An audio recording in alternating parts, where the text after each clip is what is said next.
Away from the hustle and bustle of busy Melbourne life, we found our little paradise further down south.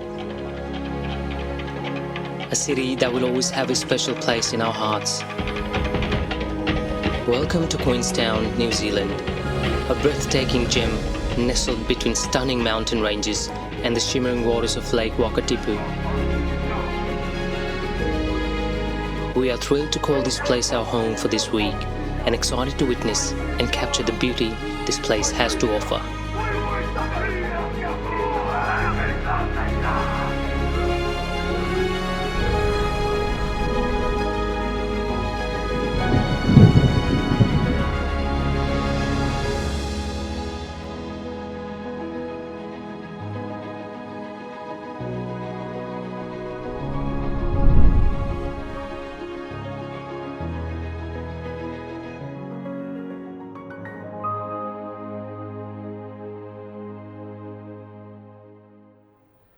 As we prepared to get on board the flight to Queenstown, our excitement level was peaking, and the anticipation was getting deeper.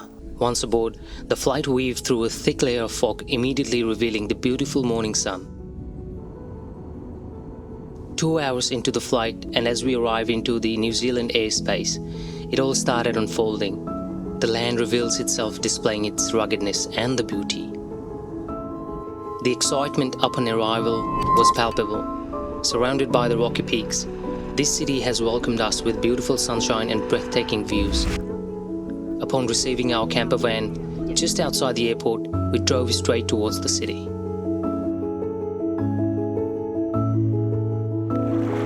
Our first stop was the iconic Lake Wakatipu. The crystal clear waters alongside this beautiful park, the adjacent mountains overlooking the city, complemented by the colourful leaves. We immediately had found ourselves in so much peace, and this was just the beginning.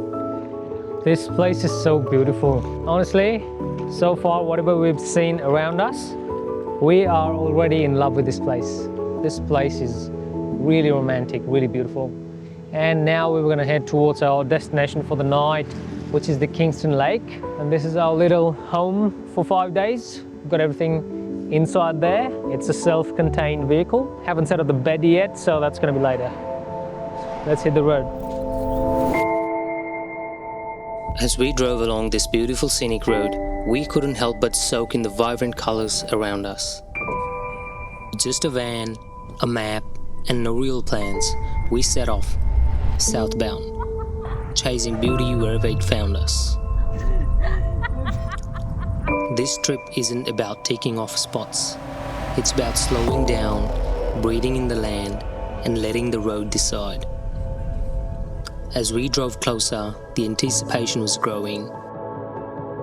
Finally, we reached Kingston Lake and quickly set up our table for dining.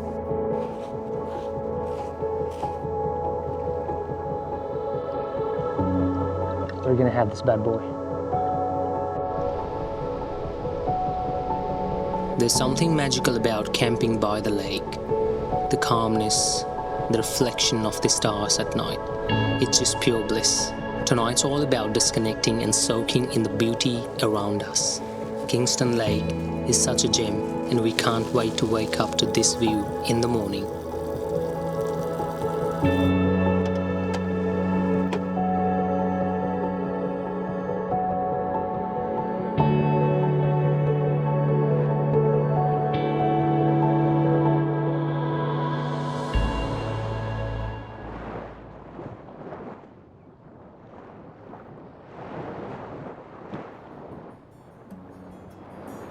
Waking up next to the stillness of a lake, with no alarms, no rushing cars, no service, just the gentle hush of nature and the slow stretch of sunlight across the water. The morning never felt this good. The water was freezing, like breath-stealing kind of cold, but we dove in anyway. Not because it was comfortable, because it was worth it. The kind of memory you feel in your chest every time you think about it. And this was that for us. Some mornings just stay with you, the ones that wake you up, not just from sleep, but from the noise of life. Lake Kingston gave us one of those mornings. And after a perfect start of the day, we hit the road to explore more on this magnificent land.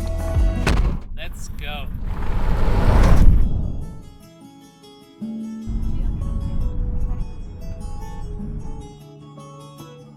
Then turn right onto Maori Jack Road. Passing through the gorgeous Jack's Place and the city, we went uphill towards Wanaka. And I must say, Wanaka is not just a place, it's a feeling.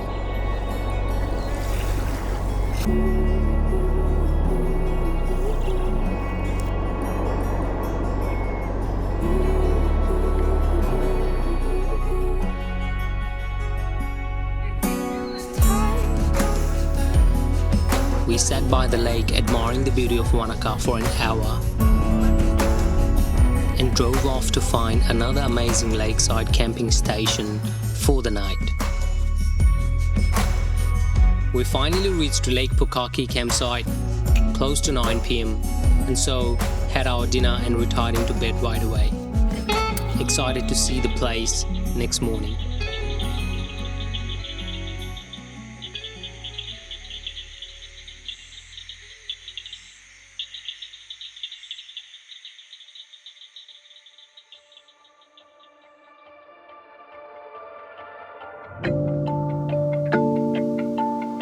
In the morning, the view of Lake Pukaki wasn't just a view, it was a feeling. The one you carry with you long after the light changes. It wasn't a fancy breakfast, just toast, eggs and tea, but out here, with this view, it felt like a 5-star feast served by the earth itself. After soaking in the morning sun, we made our way towards Mount Cook. The road to Mount Cook isn't just scenic, it's surreal.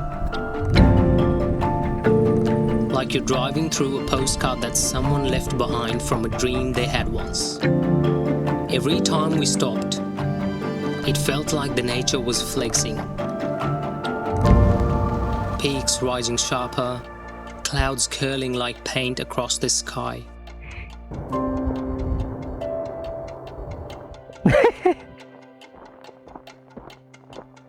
And then there it is, Aoraki, Mount Cook, the tallest peak in New Zealand, standing like a king above the Southern Alps.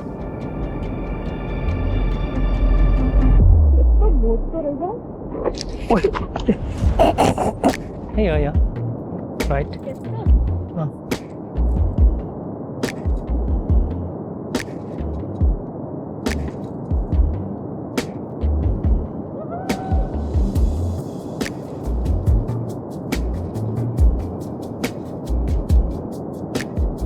You don't talk much when you see it, you just stare. We walk through the valleys carved by time, crossed swing bridges over Glacier River, and found silence louder than words.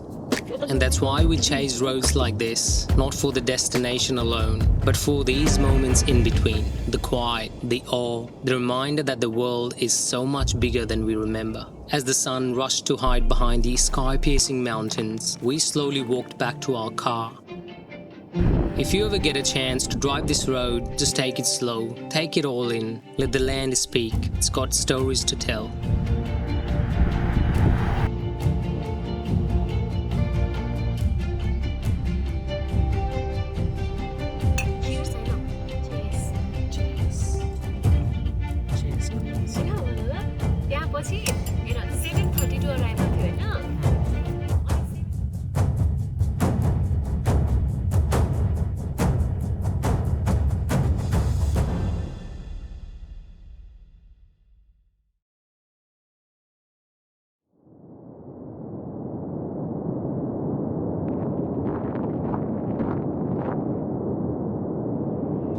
Lake Pukaki, that blue, it doesn't even look real. Glacial fed, icy cold and stretching out like a mirror to the sky. Soaking in the morning stillness of Lake Pukaki, we found ourselves not just seeing the mountains, but feeling them. like they were ancient thoughts carved into the sky,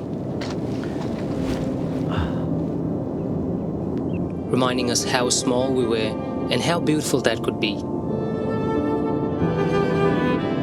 And with a heart full of lifetime memories, we hit the road again towards Twizel.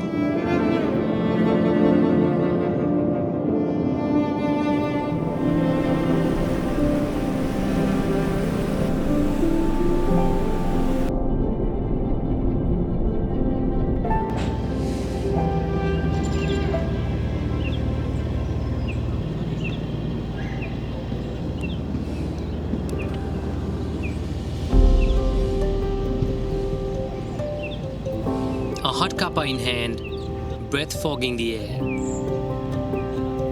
And that ray of sun on our face felt like the world saying, "You're doing amazing."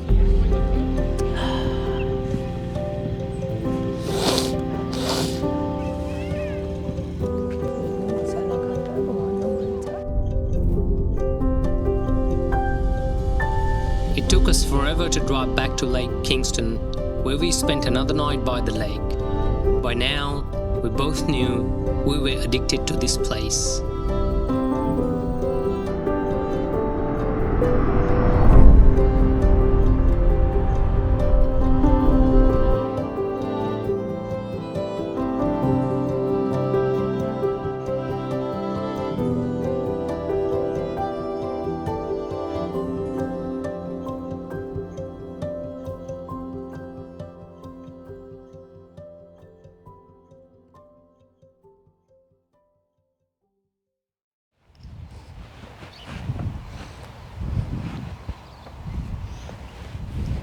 There's something about having breakfast by a lake, especially Lake Kingston, that slows time down.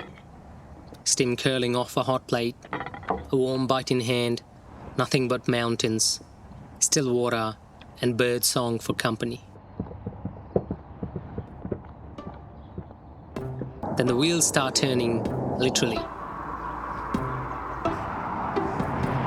With every bend, the road felt like it's leading into a painting.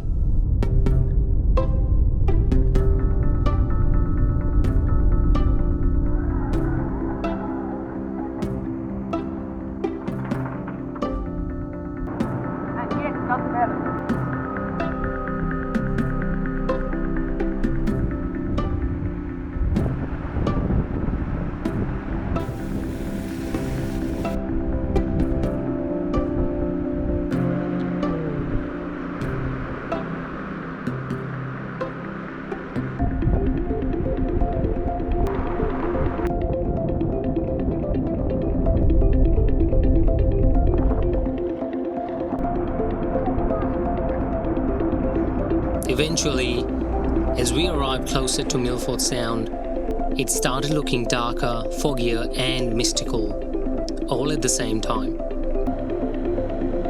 And as we descended past the tunnel, the grand view was awaiting.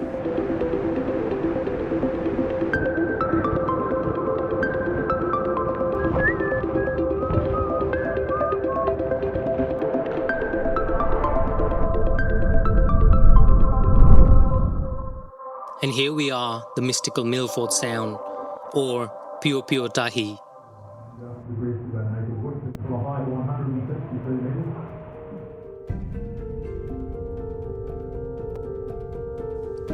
Puo Tahi doesn't greet you with noise. It just is. Immense, quiet, and alive. It's the kind of place that humbles you instantly, like nature decided to remind us how small we really are and how beautiful that can be. There's something ancient here, something untouched, something that makes your worries shrink. The noise in your head fades out.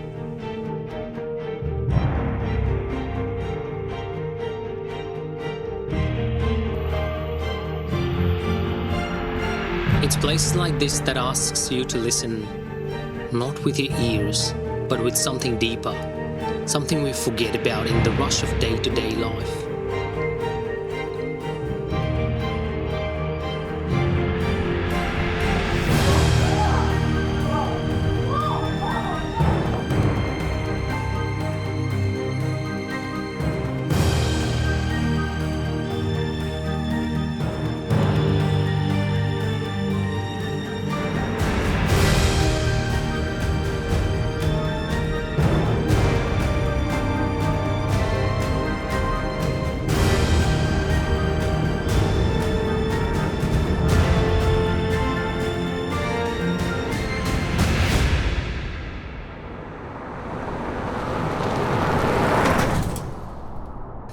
We left Milford Sound different than we came, a tad bit luckier to have witnessed something like this.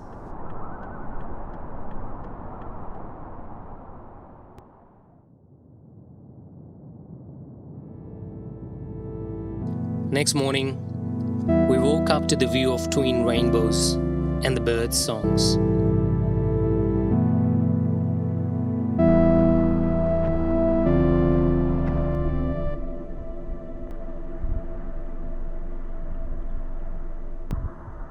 We had worked up an appetite. It was time to indulge in some local flavors today and also explore the city. So we drove towards the city.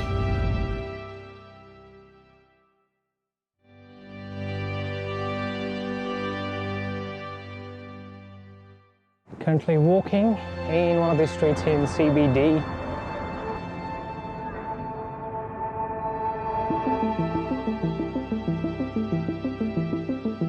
But we didn't stay long. The road was calling again. Softer this time.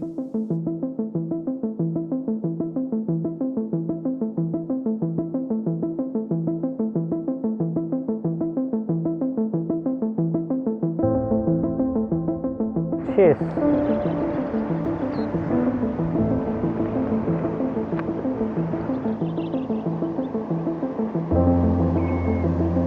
And finally, Glenorchy, the end of the road and the beginning of something else. Reflections so clear, you forget which way is up. Here, the mountains lean close, as if listening.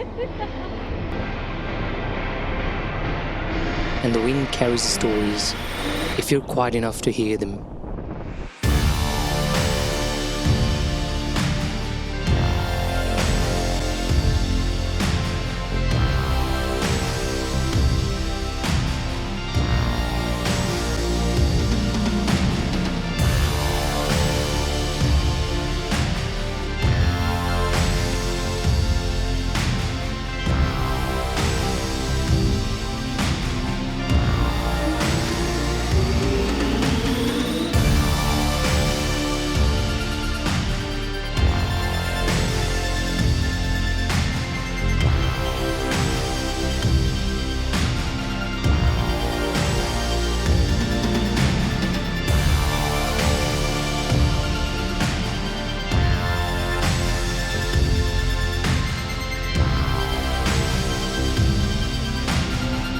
This might be our favorite place yet.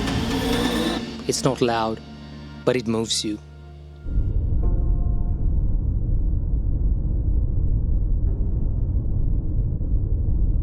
It's wild how a week can feel like a lifetime, and yet it passes in the blink of an eye.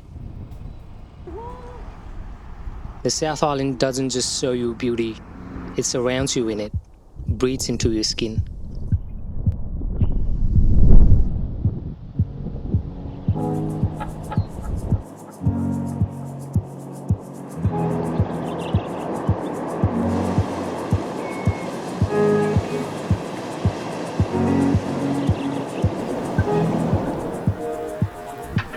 Waking up to the lakes that look like mirrors, cooking breakfast with mountains as our backdrop, and falling asleep under skies dusted with the stars could soon be a thing in the past. And as we roll away, we already know a piece of us is staying here. And until next time, Aotearoa.